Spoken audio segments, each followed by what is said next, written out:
नमस्ते फ्रेंड्स, मेरा नाम विवेक है and I am an alcoholic. First of all a big big thank hi you Vivek too भाई। All. अरे विवेक हाय भाई। हाय, नमस्ते जी। इतना प्यार यार इसके पहले शायद मेरे माँ बाप और मेरी पत्नी के अलावा मुझे इतना प्यार और कभी कहीं से नहीं मिला। तो आई एम रियली रियली दिल से मैं आप लोगों का बहुत बहुत आभारी हूँ।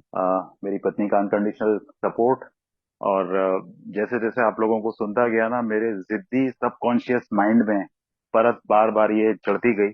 मैं उसको बार बार खुरेदता था, लेकिन बार बार वो परत हर मीटिंग से चढ़ती गई कि yes I am an alcoholic और मैं नॉर्मली कभी शराब नहीं पी सकता।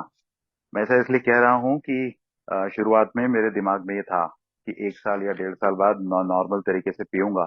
बस यहीं पर सबसे बड़े आभार की बात आती है कि जब स्टेप वर्क शुरू हुआ, तब सबसे पहले तीसरा कदम होने के बाद में ये धारणा पक्की बन गई कि मैं कभी सामान्य तरीके से नहीं पी सकता। मैं बहुत ज्यादा खुश था उस दिन। तब स्पॉन्सर ने ही ये बताया कि ये आभास होना बहुत अच्छी बात है कि तुम कभी नॉर्मली नहीं पी सकते, लेकिन ये आभास बने रहना ये उतना ही मुश्किल हो जाता है। And for that you know you need to do some work, consistent work. रोज आपको ये काम करना पड़ेगा। पहले मेंबर अभी बोल रहे थे मीटिंग की शुरुआत में कि मैं खुश हूं, तो मैं अगर अपने आप को देखता हूं तो मेरी डेफिनेशन खुशी की क्या थी? क्या मैं सिर्फ शराब से दूर हो गया तो मैं खुश था? No, absolutely not. मैं मेरे बारे में अगर बताऊं तो मैं बिल्कुल भी खुश नहीं था। क्योंकि मुझे ऐसा 100% कॉन्फिडेंस था कि ये कभी ना कभी तो मेरे जीवन में दोबारा आ जाएगी। फिर क्या होगा? जब मैंने पहले किसी की ना सुनी तो अब मैं किसकी सुन लूंगा? अब धीरे धीरे मेरी उम्र भी और बढ़ रही है, मैं बूढ़ा हो जाऊंगा। तरह तरह की दूसरी बीमारियां भी आएंगी। क्या होगा? मेरा बच्चा बड़ा होगा, मेरी बीवी भी तो एजेड होने लगेगी, फिर तब कैसे संभलेगा? अभी तक मुझे कोई बीमारी नहीं हुई, मेरी सारी मेडिकल रिपोर्ट्स एकदम क्लीन चिट थी। लेकिन आगे क्या होगा? तो इसका मतलब मैं खुश नहीं था। मीटिंग्स में जा रहा था, शराब का कभी ख्याल नहीं आ रहा था, लेकिन फिर भी मैं खुश नहीं था।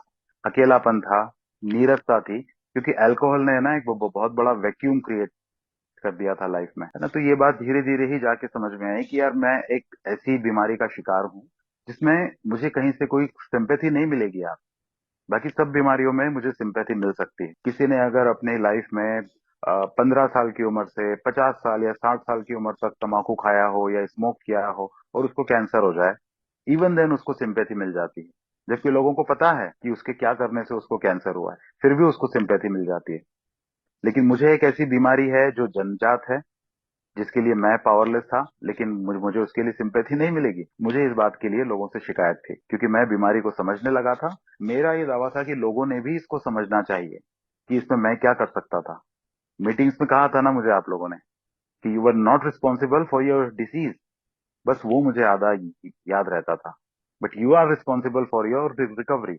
मैं उसको समझना नहीं चाहता था या मैं उस पर ध्यान देना नहीं चाहता था। लोग बेचारे क्या करेंगे, ये एक्सेप्टेंस मुझ में नहीं आ पा रहा था, क्योंकि मैं इंसेन हूँ। स्टेप 2 बोल रहा है ना कि only God could and would. तो ये इंसैनिटी लोग कैसे एक्सेप्ट कर पाएंगे? बिना शराब के मैं उनके सामने एक नॉर्मल इंसान अपीयर होता हूँ। ज्यादा से ज्यादा ये है कि वो मानते हैं कि ये बहुत ही अक्खड़ है, ये चिड़चिड़ा है, ये अकड़ू है, इसको घमंड है, ये मान सकते हैं। लेकिन ऐसे लोग तो समाज में ढेर सारे हैं, हजारों लाखों लोग ऐसे हैं। तो वो मुझे इंसेन नहीं मानते। लेकिन जब मैं पी लेता हूँ तो पीने के बाद में मैं अलग ही इंसान बन जाता हूँ। तो इसका मतलब ये बात तय है कि वो यही मानेंगे कि शराब is the only problem for Vivek. तो फिर उनकी गलती क्या है? वो कैसे ये समझ पाएंगे ना? तो मेरा ये एक्सपेक्टेशन ही करना उनसे गलत था। और दूसरों की क्या बात करूं, मैं खुद भी यही समझता था। मेरी ध्यान है शायद मैं 14-15 साल का होऊंगा, तब मैंने पहली बार कोई लीगल कॉन्ट्रैक्ट पढ़ा था। लिखा होता है ना उसमें कि मैंने बिना किसी नशा पानी के इन शर्तों को मैं स्वीकार कर रहा हूँ। मैं आज कोई एफिडेविट पे या किसी कॉन्ट्रैक्ट पे, मैं इंसानिटी उसी को समझता था कि उसी को इंसानिटी कहा जाता है। अब ए में आके वो इंसानिटी, रियल इंसानिटी मेरी क्या है, वो मुझे आया समझ कि मेरी इंसानिटीज एक नहीं है, बहुत सारी हैं। सोब्राइटी में आने के बाद में मेरी इंसानिटी का असली नाच मुझे दिखता है। मैं दूसरे लोगों में हर तरह की गलतियां देख सकता हूँ। कितनी भी अच्छी चीज हो, मुझे उसमें कोई गलती नजर आ जाती है ना। बट एक बड़ी इंपॉर्टेंट चीज है जो मैंने सोसाइटी में ही समझी है, सीखी है, कि यार कोई इंसान कितना भी अच्छा हो, फिर भी उसमें कोई ना कोई बुराई होती है, हो सकती है। और कोई इंसान कितना भी बुरा हो, उसमें कोई ना कोई अच्छाई जरूर हो सकती है। It depends upon my perception, है ना। कहते हैं ना, beauty lies in the eyes of beholder. तो मैं अगर किसी की में किसी अच्छे इंसान में या किसी बुरे इंसान में जो भी हो, मैं अगर उसमें कोई गलती निकाल रहा हूँ तो शायद कहीं ना कहीं मैं गॉड की क्रिएशन में कोई गलती निकाल रहा हूँ, क्योंकि ना वो अचानक से प्रकट हुआ था ना मैं अचानक से प्रकट हुआ। कोई इंसान है, वो भी उसी तरह उसकी माँ से पैदा हुआ जिस तरह से मैं हुआ, वो भी उसी तरह से क्रिएट हुआ है, प्रोसीजर सेम था उसका भी। तो मुझे पाप लगा देंगे और कहीं मेरी सोब्राइटी में डिस्टरबेंस ना आ जाए, तो मैं ये सीखता हूँ। तो वहां पर मेरे लिए एक्सेप्टेंस लाना आसान हो जाता है कि ठीक है, बारिश हो रही है, मैं क्या कर सकता हूँ।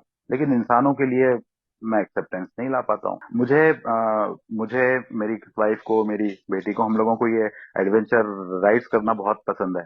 एडवेंचर पार्क्स में जाना, वो बड़े बड़े रोलर कोस्टर राइड्स हैं, वो बड़ा उसमें हमको एक एड्रेनलिन रश फील होता है। तो वहां पर हम जब बैठते हैं और वो राइड वाला हमको सारे वो गैजेट्स बांधता है, वो बेल्ट होता है एंड देन वो क्लिप होता है, वो सब कुछ बांधता है, वो सारे प्रिकॉशंस बताता है, हम वो फॉलो करते हैं, पूरी शिद्दत से फॉलो करते हैं। बिकॉज हम ये एक्सेप्ट करते हैं कि हम जिस राइड में बैठ रहे हैं, हजारों में एक बार ही सही, लेकिन वहां पर एक्सीडेंट होते हैं, और जब होते हैं तो सीधे जान चली जाती है, पर हम उसके बाद में भी वो करते हैं। But at the same time जब मैं कार चलाता हूँ तो मैं सीट बेल्ट लगाना नहीं चाहता। ये मैं मेरी बात कर रहा हूँ। मैं इंदौर में रहता हूँ, तो यहाँ पर सीट बेल्ट कंपलसरी है, लेकिन पुलिस वाले इतना माइंड नहीं करते। 80 to 90% लोग यहाँ पर सीट बेल्ट नहीं लगाते, मैं भी नहीं लगाता हूँ। अगर यहाँ मुझे फोर्स किया जाए तो मुझे तकलीफ होने लगती है। मैं ये एक्सप्लेनेशन देने लगता हूँ कि शहर के अंदर तो स्पीड 40 के ऊपर हो ही नहीं पाती है, इतना ट्रैफिक है, सीट बेल्ट से क्या ही हो जाएगा, है ना। वहां पर मेरा ऑब्जेक्शन आ जाता है। ऑन दी अदर हैंड, मैं ये समझता हूँ कि एक्सेप्टेंस मेरे लिए जरूरी क्यों है। बिकॉज कहीं ना कहीं एक्सेप्टेंस से मेरे अंदर सेरेनिटी आती है। जितना मैं ज्यादा एक्सेप्ट कर पाता हूँ ना, उतना मेरे अंदर सेरेनिटी आती है। जैसे मैंने वो रोलर कोस्टर वाली बात बोली, मैं उसकी बात को एक्सेप्ट कर लेता हूँ तो मुझे शांति हो जाती है कि मैं इस पे से गिरूंगा नहीं, मेरा एक्सीडेंट नहीं होगा, है ना। मैं मान लीजिए मैं एक ताजमहल देखने के लिए गया, या मैंने सपोज मान लीजिए मैंने महात्मा गांधी के बारे में कुछ पढ़ा। अगर वहां मुझे कोई चीज गलत लगती है, कोई छोटी सी भी गड़बड़ नजर आती है गांधी जी की ऑटोबायोग्राफी में या ताजमहल में, अगर आती भी है तो मैं उसके बारे में बात नहीं करता। क्यों? बिकॉज मुझे लगता है कि Taj Mahal is a symbol of perfection, Mahatma Gandhi was a symbol of perfection. इनके बारे में अगर कुछ बोलूंगा तो यार उल्टे लोग मुझे ही ताना मारने लगेंगे, मुझे ही कुछ कुछ भला बुरा सुनने को मिलने लगेगा। तो आई एक्सेप्ट दैट कि ठीक है यार, चलता है। इतनी इतनी इतना बड़ा क्रिएशन है ताजमहल, इतने बड़े इंसान, इतने महान इंसान है गांधी जी, तो मैं उनके बारे में नहीं बोलता। ये मेरा ब्रेन अपने आप मुझे बता देता है। मैं क्यों नहीं बोलता? Because I love my serenity, मेरे लिए वो बहुत प्रीशियस है, तो मैं वहां नहीं बोलता। लेकिन जहां मेरे आसपास के लोगों की बात आती है, वहां मेरा मुंह शुरू हो जाता है। That is my problem. मैं ये एक्सेप्टेंस, ऐसा नहीं है कि मुझे ए में आने के बाद ही सीखना पड़ेगी। यार ये पहले से मुझ में थी, शायद मैं उसको हर जगह पर अप्लाई नहीं कर पाता।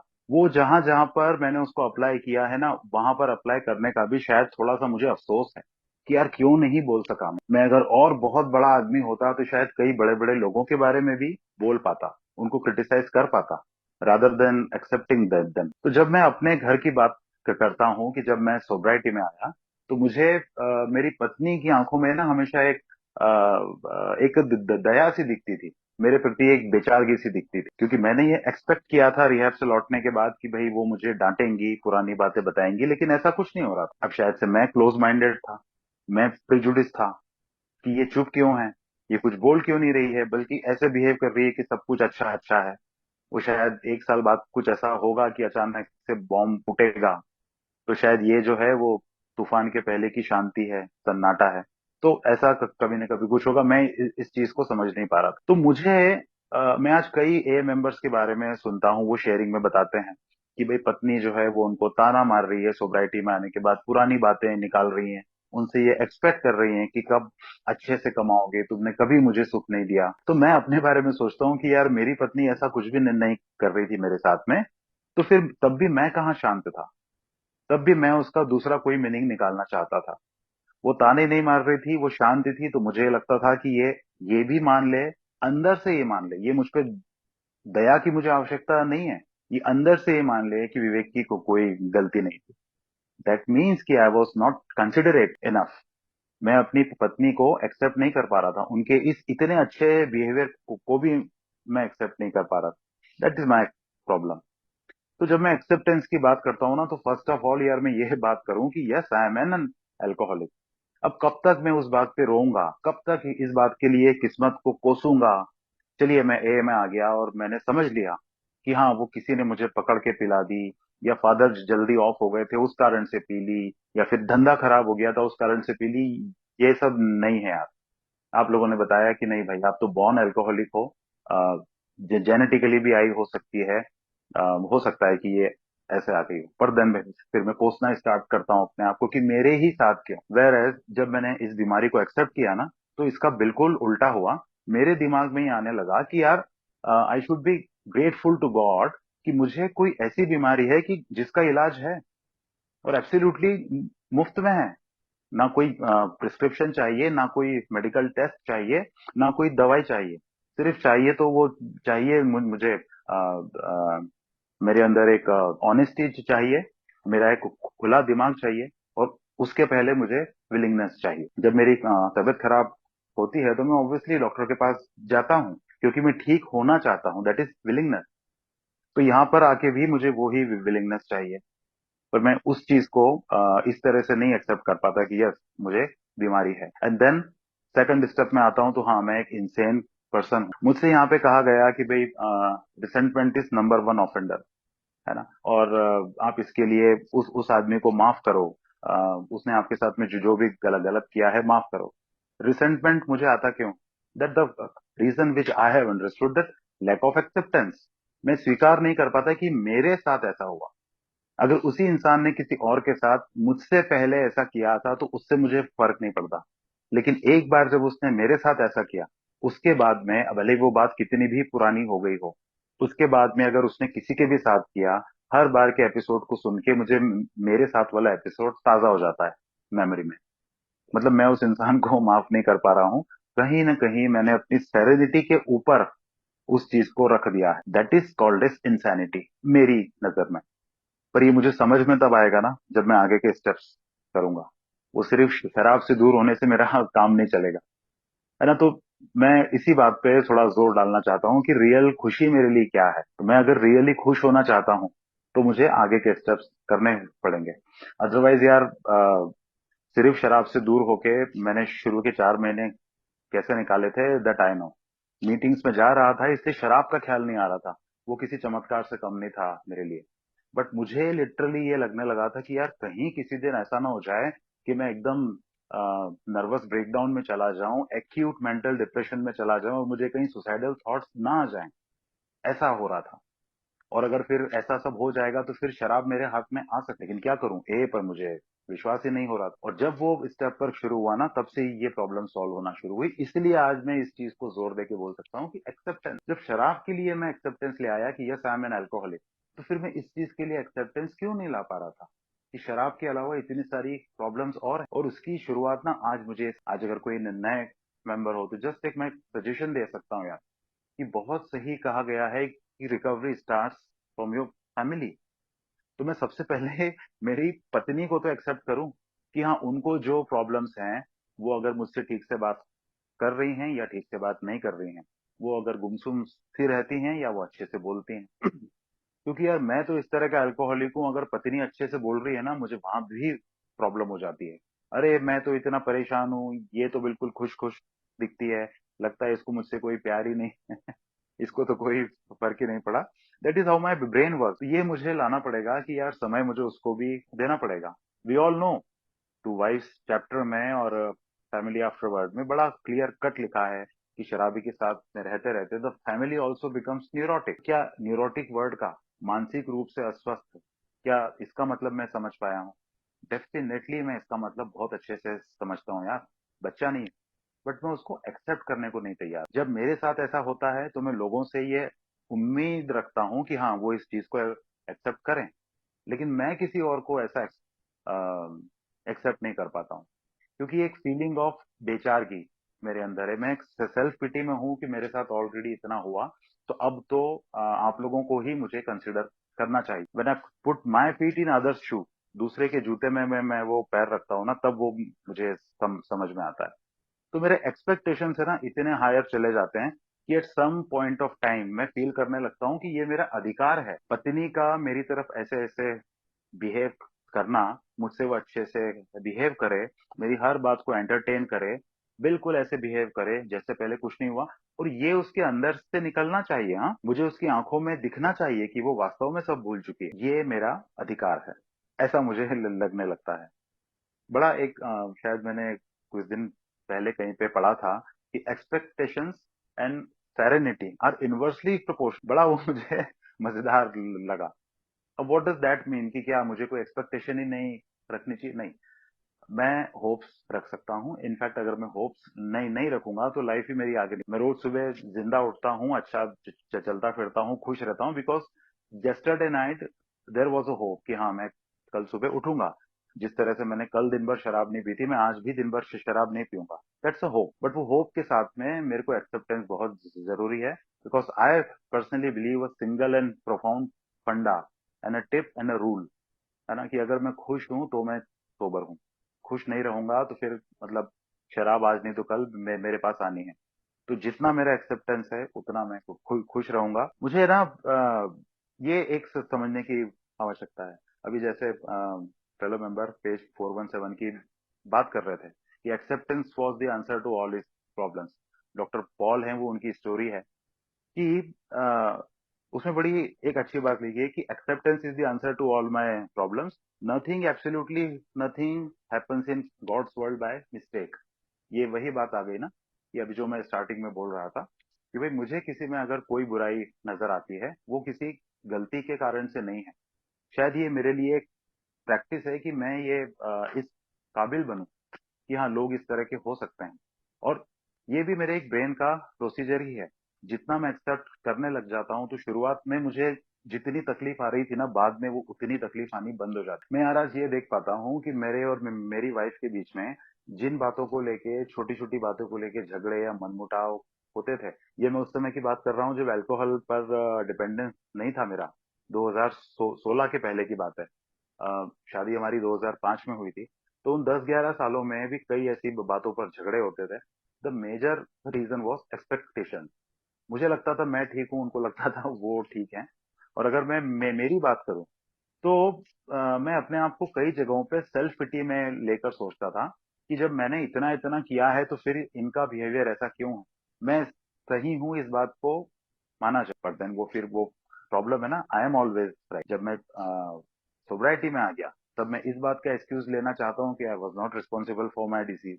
और उसके पहले ये था, उसके पहले मैं तो इस बात के लिए भी अपनी पत्नी को एहसान दिखाना चाहता था कि मेरा कोई एक्स्ट्रा मैरिटल अफेयर नहीं है। रियली मतलब मेरा कोई अफेयर नहीं है, ये भी मेरा एहसान था मेरी पत्नी पे। तो यार फिर ऐसे तो वो भी ये बोल सकती थी कि मेरा भी कोई अफेयर नहीं है डार्लिंग, तो ये तो तुम पे भी बहुत बड़ा एहसान है। तो किसका एहसान बड़ा है? तो ये इस तरह की इंसेन अप्रोच थी जो पैदा ही इसलिए हुई थी because of lack of acceptance. तो ये इस चीज को मैं समझ पाता हूँ कि अगर accepting my alcoholism as a start, है ना, कि जब तक मैं अपने अल्कोहलिज्म को एक्सेप्ट नहीं करता I could not stay sober. मैं ज्यादा यार उन चीजों के ऊपर ध्यान दूं कि किन चीज अपने आप में मैं किन चीजों को बदल सकता हूँ, रादर देन कि मैं इस दुनिया में क्या बदल सकता हूँ। एक साइंटिस्ट है, हम अक्सर ये सुनते हैं कि साइंटिस्ट लोग पागल हो गए हैं, दीवाने हो गए and all what ever.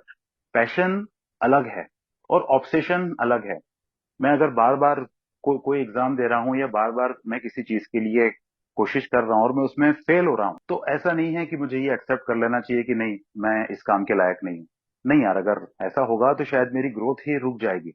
But वहीं पर मुझे एक वाइसफुल डिसीजन लेना पड़ेगा कि मैं बार बार फेल क्यों हो रहा हूँ। Do I need to change approach? Repeating the same mistakes and expecting different results, कहीं ऐसा तो नहीं हो रहा है मेरे साथ में? तो मैं ये एक्सेप्ट करूं, मैं ये स्वीकार करूं कि हाँ मेरा तरीका गलत था। अगर हो गई गलती तो कोई बात नहीं, मैं अगली बार अपने तरीके को चेंज करूंगा। बट वो प्रॉब्लम यहाँ हो जाता है ना कि वहां मेरा ईगो आ जाता है कि मैंने इसके लिए इतना ट्राई किया था तो फिर ये इतना गलत कैसे हो सकता है। जस्ट मैं बस एक बात और कहना चाहता हूँ कि समटाइम्स आई स्पीक ऑफ कि मैं अपनी पत्नी से प्यार करता हूँ, आई लव माई वाइफ। मैं मेरी वाइफ को बोलता हूँ कि मैं तुमसे इतना प्यार करता हूँ, दिस एंड दैट। बट ये यहाँ आके ना मुझे समझ में आया कि यार मैं मेरी पत्नी को टाइम देता हूँ, मैं उनके लिए अच्छी अच्छी शॉपिंग करता हूँ, मैं उनकी पसंद का ख्याल रखता हूँ। इस सब में मैं एक्चुअली कई बार ये भूल जाता हूँ कि ये सब मैं मेरी चॉइस से कर रहा हूँ। मैं उनके लिए क्या खरीद के लाता हूँ वो मैं मेरी चॉइस से लेके आता हूँ कि उनको ये अच्छा लगेगा। मैं उनको नहीं पूछता हूँ, या फिर उनको कहाँ जाना है ये मैं डिसाइड करने लगता हूँ। और मुझे ये गलत फहमी हो जाती है कि मैं सही मायनों में उनसे प्यार कर रहा हूँ। बट मुझे जो प्रेम सही मायने में समझ में आता है वो ये है कि मैं ये जानने की कोशिश करूं कि उनको क्या अच्छा लगता है। जब मैं ए में आता हूँ तो मुझसे कहा जाता है कि sobriety is your top priority. Meeting से जब मैं घर लौटता हूँ तो हो सकता है कि मेरी पत्नी ये कहे कि भाई तुम ए में बहुत ज्यादा टाइम दे रहे हो, तुम तो पहले भी तुम्हारे पास टाइम नहीं था, अभी भी मेरे पास टाइम नहीं है। तो किसी अल्कोहलिक की लाइफ में अगर ऐसी सिचुएशन आती है तो डेफिनेटली उसको एक लाइन, एक लक्ष्मण रेखा ड्रॉ करने की जरूरत है। वहां पे उसको पत्नी को प्यार से नजरअंदाज करना पड़ेगा, ये एक्सेप्ट करना पड़ेगा, ये कंसिडर करना पड़ेगा। She is also neurotic. अभी वो समझ नहीं पाएगी, या तो एल एन ऑन में आई नहीं है, या आई है तो अभी उनको उतना एक्सपीरियंस नहीं मिल पाया है ना। बट प्रॉब्लम, मैंने अक्सर इस चीज को महसूस किया है, ये मेरे अंदर भी आई थी और मैं कई बारी मीटिंग्स में शेयरिंग्स में भी सुनता हूँ कि जब ये भावना किसी अल्कोहलिक में आती है कि मेरी पत्नी ए को समझ नहीं पा रही है, मेरी डिसीज को समझ नहीं पा रही है, इसीलिए वो ऑब्जेक्शन कर रही है कि आप ए में इतना टाइम क्यों दे रहे हो, घंटों लोगों से बातें क्यों कर रहे हो। तो बिकॉज ऑफ द एक अल्कोहलिक के अतिवादी सोच, अतिवादी रवैये के कारण से ना उसको हर फील्ड में ये लगने लग जाता है कि मेरी पत्नी की सोच गलत ही है। मैं पहले अगर पत्नी की नहीं ठीक से सुनता था तो वो ही अच्छा था, ये इस लायक है ही नहीं कि मैं इसकी बातों को इम्पोर्टेंस दूं। क्योंकि अब जब मैं सब कुछ सही कर रहा हूं, मुझसे कहा गया अपना दिमाग मत लगा, मैं अपना दिमाग नहीं लगा रहा हूं, ईमानदारी से अपने में काम कर रहा हूं, तब भी तो इसको ऑब्जेक्शन है। हेयर मुझे लगता है ये जो लैक ऑफ एक्सेप्टेंस यहाँ पर है ना, खास तौर से किसी पति पत्नी के रिलेशनशिप में, बिकॉज आज हम यहाँ ए और एल नॉन मेंबर्स दोनों हैं, मुझे लगता है ये जो लैक ऑफ एक्सेप्टेंस एक अल्कोहलिक के अंदर आती है ना, this is true in sanity along with all other types। और इसके लिए मुझे लगता है 12 स्टेप्स आर डैम एसेंशियल। मेरी तो ये इंसानिटी सिर्फ फर्स्ट स्टेप करने से नहीं गई थी। मुझे लगा था कि 12 स्टेप करने से एक बेहतर विवेक बन के निकल जाएगा। ऑनेस्टली मैंने स्टेप वर्क सिर्फ और सिर्फ इसलिए शुरू किया था क्योंकि मैं बहुत ज्यादा अशांत था, मुझे डर लगता था, लाइफ में कहीं मन नहीं लगता था। लेकिन 3 स्टेप्स करने के बाद में गजब की शांति आ गई थी, वो काइंड ऑफ स्पिरिचुअल एक्सपीरियंस और वाओ यूरेका मिल गया उस टाइप की फीलिंग। बट मैं मुझे कोई हेजिटेशन नहीं ये कहने में, 3 स्टेप्स के बाद में मेरा फोकस इस चीज पे था कि विवेक का बेस्ट वर्जन यहाँ पे सामने आना चाहिए। मैं अपनी वाइफ को हर तरह से डोमिनेट कर पाऊंगा, इतने मेरे कैरेक्टर डिफेक्ट्स खत्म हो जाएंगे कि मैं ही दोस्तों में, पत्नी ही क्यों, दोस्तों में, सोसाइटी में सबसे अच्छा इंसान बन जाऊंगा। then I'll be able to truly dominate others। This is an insane approach. ये मुझे आज है ना सही मायने में का मीनिंग समझ में आता है। सो मैं अगेन टू एंड अप, बहुत सही बात कही गई है कि रिकवरी बिगिंस एट होम।